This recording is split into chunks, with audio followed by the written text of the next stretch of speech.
This is Megan Kane for the Stata YouTube channel.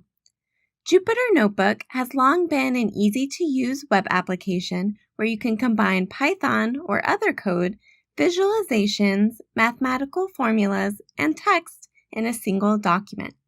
Now, with Stata 17, you can execute Stata code in Jupyter Notebooks. First, you will need to set up the PyStata Python package and configure it within your notebook. Then, you're ready to invoke Stata using Stata Magic. Begin a new cell with 2% symbols, Stata, to direct the entire cell to call Stata.